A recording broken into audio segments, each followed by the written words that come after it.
Brothers and sisters of Burkina Faso and all Africans listening tonight, open your hearts and hear me clearly.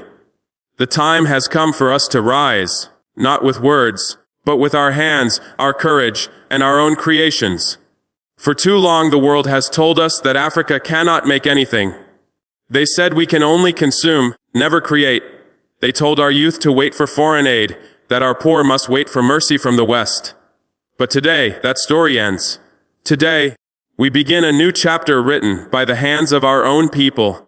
We are going to make motorcycles, wooden motorcycles, built by the sons and daughters of Burkina Faso. And we will give them to those who have nothing. To the farmer who walks 10 kilometers just to sell his crops. To the mother who carries her child across the village to reach a clinic. To the student who travels miles just to reach a classroom. These motorcycles will be theirs, made from our own land, made by our own people, made with pride. This is not just a project, it is a declaration of independence. Because every time we build something with our own hands, we destroy a lie that has chained us for centuries, the lie that Africa must depend on others, the lie that we are too poor, too weak, too late. No, we are not poor. Our forests give us wood, our soil gives us strength, and our hearts give us the fire to create what we need. I say this to the world, Africa does not need permission to rise. Burkina Faso does not need loans to stand. We are not waiting for anyone. We are building our own road with our own hands, under our own flag. My people, when we say wooden motorcycles, some will laugh. Let them laugh. They laughed when we stood against the empire. They laughed when we refused to bow down. But remember, those who laugh today will come tomorrow to copy what we do.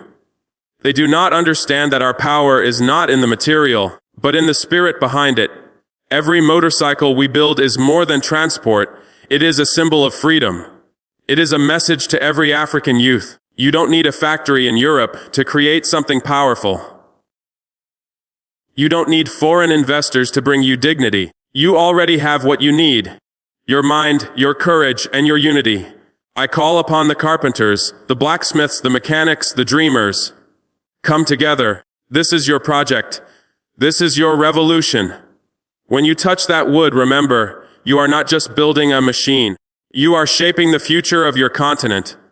We will give these motorcycles freely to the poor, because revolution is not only about speeches and flags. It is about justice, equality, and compassion.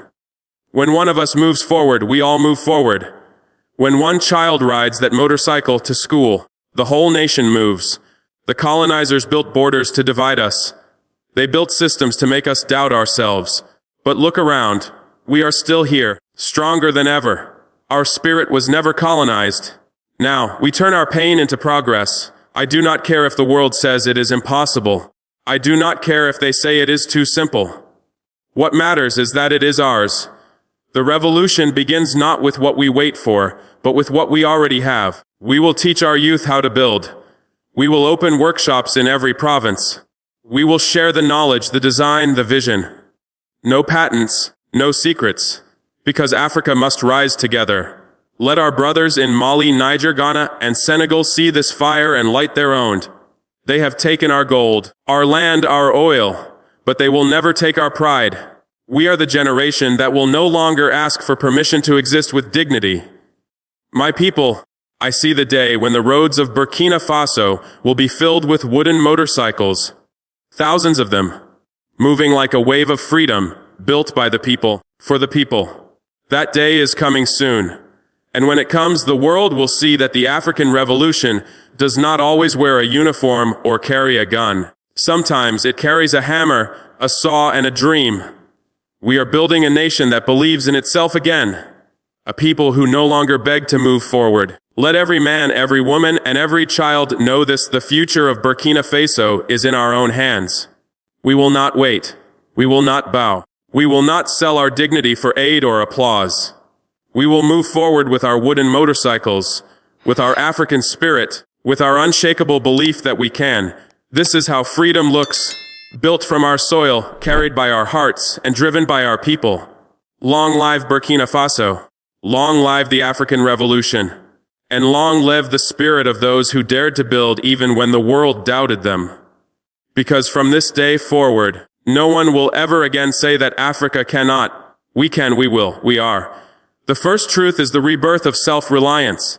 Ibrahim Traoré's message begins with a thunderous call for Africa to believe in its own hands, its own capacity, and its own destiny. He rejects the idea that progress must come from outside, or that Africans must depend on the West for innovation and dignity. The making of wooden motorcycles becomes a symbol of independence, a living proof that Africa can create from its own soil, its own people, and its own vision. He calls on Burkina citizens to see this project not as a small technical act, but as a declaration of freedom. The poor, the forgotten, and the hardworking will now move forward on something made entirely by their brothers and sisters. It is not just about motorcycles.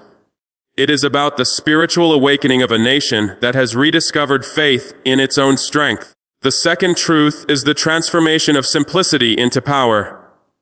Traore embraces what the world calls primitive and turns it into pride. Wooden motorcycles might sound simple, but they carry deep meaning. They are proof that dignity and progress are born not from luxury, but from unity, creativity, and the courage to build with what we have. They represent an African solution to African challenges. In his words, it doesn't matter if others laugh. What matters is that it is ours. Every piece of wood, every nail, every creation stands as a defiance against the arrogance of those who believe progress must be imported. Through this act, he transforms simplicity into a weapon of resistance, a message to the world that dignity is not measured by luxury or technology, but by self-sufficiency and courage. It is a revolutionary truth. Greatness begins with what we already have. The third truth is unity and collective effort. Traore calls upon carpenters, blacksmiths, mechanics, students, and dreamers to join together in one movement. He does not speak of government programs or corporate projects. He speaks of people's hands, of shared labor and shared victory. His words awaken a sense of national and continental brotherhood, reminding Africans that division has always been the enemy's greatest weapon. He envisions every workshop, every village, every province joining this wave of creation. Knowledge will be shared freely, because the true revolution belongs not to one man or one nation, but to all of Africa. This call for unity transforms the project from an idea into a living symbol of how African nations can rise when they rise together. The fourth truth is that justice and compassion lie at the heart of revolution. Traore reminds his people that true revolution is not only about defiance, but also about love, love for the poor, for the worker, for the forgotten. By giving these motorcycles to those who have nothing, he redefines progress through equality, not wealth. A nation only rises when its weakest members can stand tall. He connects dignity with access, showing that true leadership serves rather than rules. This project is his way of declaring that independence means nothing if the poor remain left behind. It is a direct challenge to the old systems of privilege and corruption. Justice, he insists, is not found in speeches. It is found in giving a mother the means to reach a hospital or a child the chance to go to school. The fifth truth is the unstoppable vision of African pride and the future. Traore ends his speech with a prophetic image.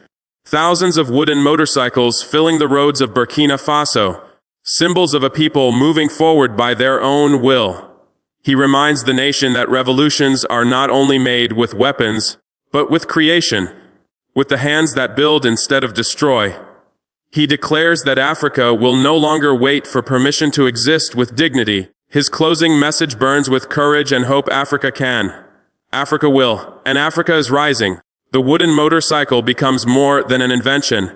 It becomes a vision of a self-reliant continent, standing tall, proud, and forever free from the chains of dependency.